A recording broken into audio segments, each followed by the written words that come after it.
Baye Fallou Sonko bee war a waxati li lëndëm si xelu nit ñi Baye Fallou Sonko bi moom rek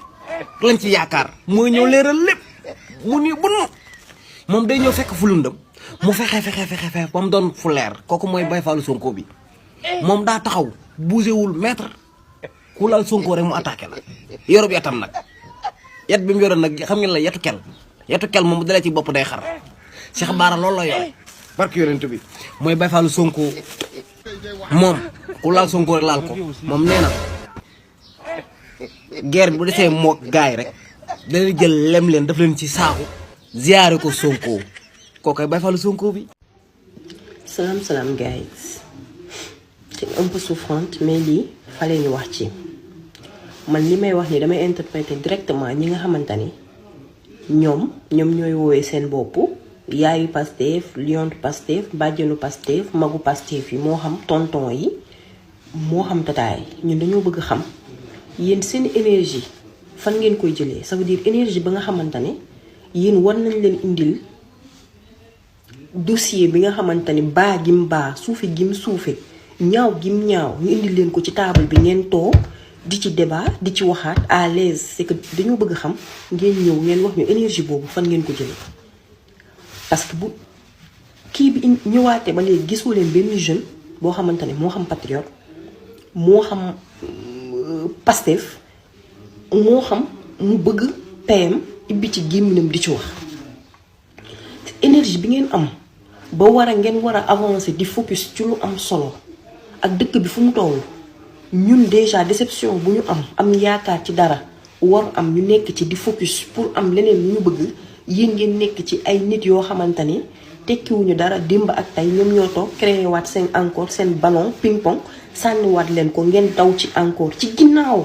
war a delluwaat en arrière dawaat pour récupérer ko toog di wax ju bari di ci débat sans problème à l'aise c'est parce que énergie boobu ñun bëgg nañu xam ne yéen fan ngeen jëlee énergie boobu parce que ñun énergie boobu amuñu ko c'est que wax ju sew bu yàggee nga nekk ci détail bu yàggee da ngay yeewu nga doon grossiste énergie boobu fi ngeen ko jëlee ñun xamuñu ko parce que énergie boobu wallahi daf fi nekkatul ça veut dire énergie ba nga xamante ne war nañu mën ibbi suñu gémmiñ di débat encore ci loolu wala di ci waxaat lañu amul. da nga war a avancer 20 pas yéen ngeen jëlaat 40 pas ñu leen di delloo ngeen plus ko nekkaat fa ça veut dire ñi ñoo xamante ni comme si doo leen ngeen baal ma ñi ma ko sañ a wax comme si ñoo xamante ni duñu xalaat parce que ñi leen di indil sujet bi ñoo leen gën a xam ne yéeneen ñan ça veut dire 5 à 6 influenceurs yoo xamante ne ñoom ñoo toog chaque jour di revendiquer soi-disant comme si de manière désintéressée ñoom defuñu dara mais bu xeex metti woon na ñoom ñoo jugoon comme si da ngeen di revendiquer quelque chose mais yéen a war a réfléchir nan ngeen di def ba nit ñi du leen dugal ci débat yoo xamante ne fii mënuñu tere kenn wax mais yow am nga droit filtrer wala jël xool lan ngay privilégier ci say débat Ndeye Khady Ndiaye bu mu gënee metti dafa taxaw mu wan moom góor gi mu doon ak éducation bu mu doon kooku bu dee moom moo toog gëm ni moom lépp lu ko dal gouvernement bi la et que lépp gouvernement bi moo ko war a te boo leen seetloo sax ñi bokkoon ci camp boobu tegoon genre dossier boobu am na si ñoo xamante ne ba léegi seen gémmiñ mënuñu ko ibbi wax ci dossier bi parce que dañoo jàpp ni dossier boobu boo ci duggee dangay doon cuune ça veut dire dañ lay xeeb man à l'époque am na si ñoo xamante ne mënoo fexe ba dugal leen ci débat parce que boo waxee ñu ni débat boobu boo ci duggee dangay wayadi parce que dafay wayadiloo ay nit tey yéen a toog war a xool li xew Sénégal lan ngeen war a mën a yëkkati teg ko ci table bi mu am solo si nit ñi di ci débat même bu dee nit ñi ñu ngi leen di indil yenn affaire mais ngeen xool ngeen cerner xool carrément lan ngeen war a mën a wax man ça fait mal bu ma toogee gis ñoo xamante ni dañuy bennal di expliquer nu woon na woon fa woon mais ci ay mag yu jëmm yoo xamante ni dañuy dof-doflu dara day xew lundi ñëpp xam ko gis ko ñoom ñu yeewu mardi ni dara xewul te kenn mënu ci dara ñoom ñoo yeewu ni dara xewul malgré VAR malgré enregistrement dara nee nañu ñoom dara xewul jàpp seen ñaambur ça veut dire nekk ak ñun ci dof-doflu ñun ñu xam ni ñoom ñu ngi ak ñun ci dof-doflu mais ñun léegi déjà loolu lu ñu metti rek daa bëri ngeen bëgg ñu si booleel yéen ñi nekk mag ça veut dire war a nekk war a dox ñu ñu topp seen ginnaaw yéenay toog di alimenter yenn débat yi waaw waaye léegi yàlla def na ni ñun am nañu fulla gis nga bu ñu gisee ñuy nekk ci yooyu dañ leen di vu off leen bàyyi duñ ci wax duñ ci débat duñ ci yàq suñu énergie waaw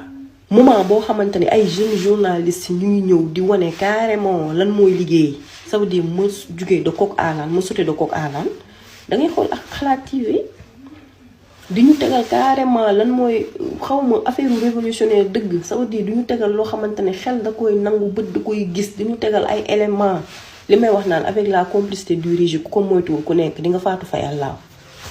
maa ngi gis démb ci commentaire yi ku naan pour le moment de moom Boury mooy meilleur journaliste pour le moment yéen da ngeen gëmul ni àddina ñuy baax ba léegi ñuy baax ñuy gore ba léegi ñu ngi gore gëmoo leen loolu xëppi leen seen bët ngeen xool ay mag yu jëm nekk fi depuis des années di def journalisme ay xale yu ndaw ñëw di leen wan nan la ak naka la nga jóge foofu dem ci ñoo xamante ni ndongo daara lañu nga dem ñoom Solution TV nit ñi def liggéey bu am jom bu am solo analyse yu pertinent nga jóge fa sans limite ñeneen ak ñeneen kazalika boo limee da ngay juum suñu professeur boobu professeur français monsieur Saliou Guèye suñu Saliou Guèye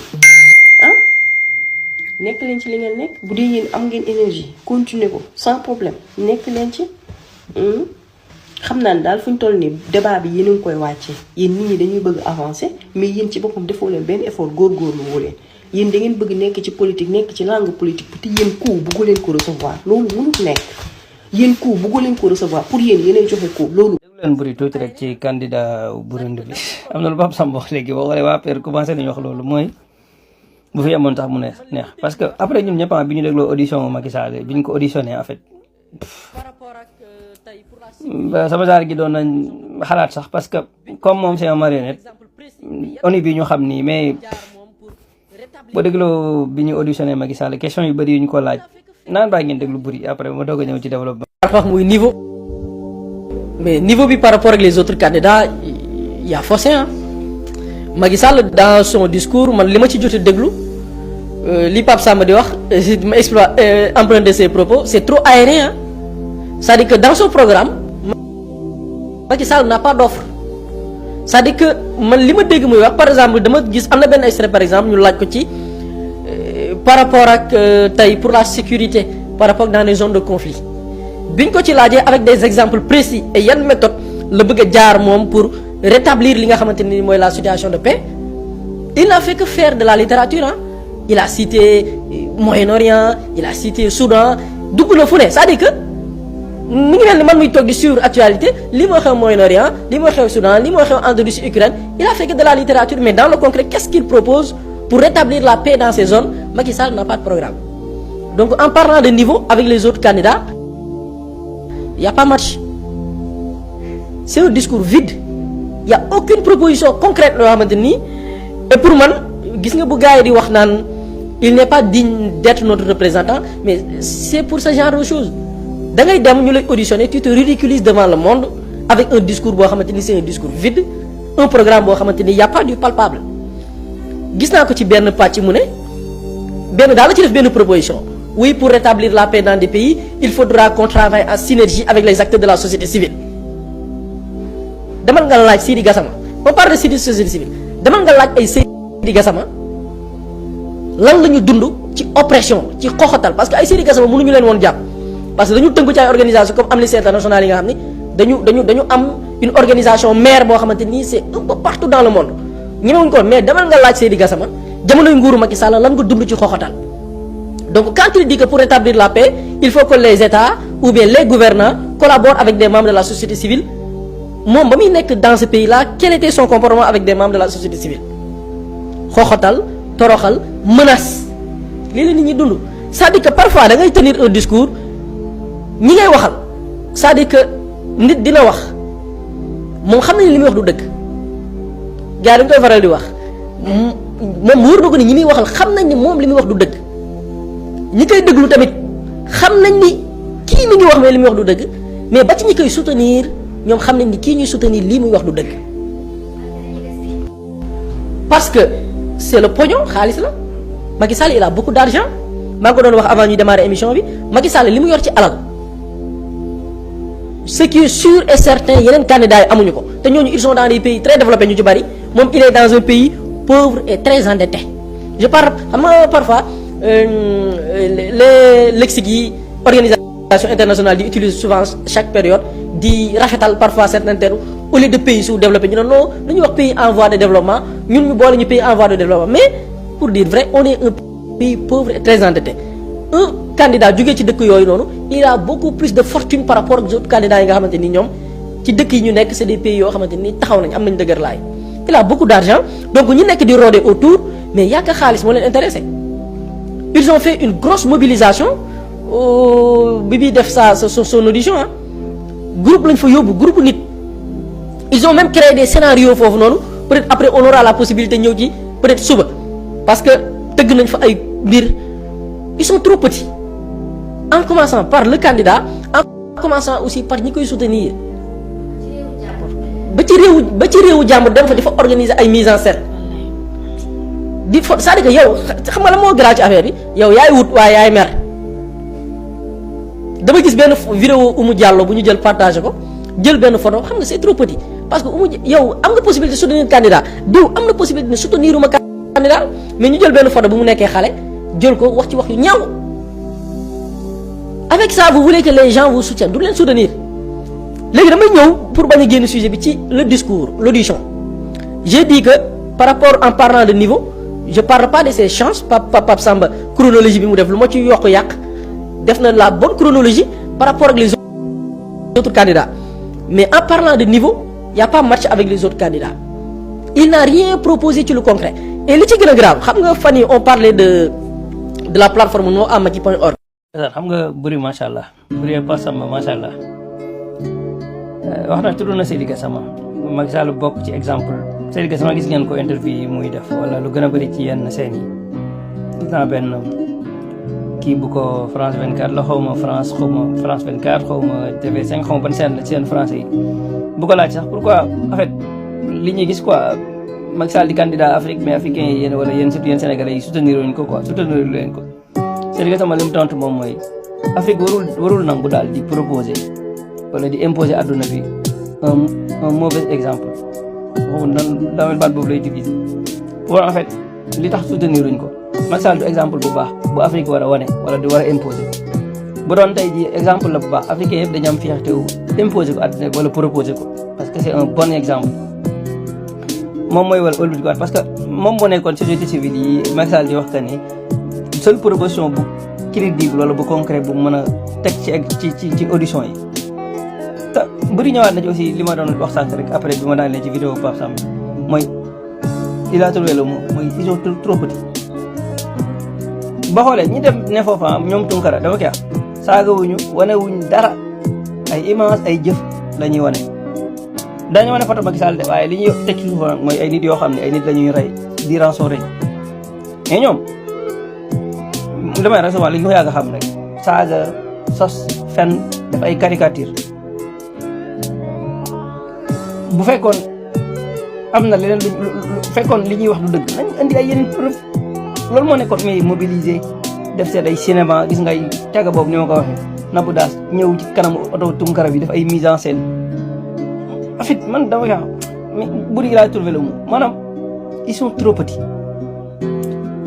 mais c'est ça quoi àdduna c'est ça nit li nga doon rek wala li nga am rek loolu ngay joxe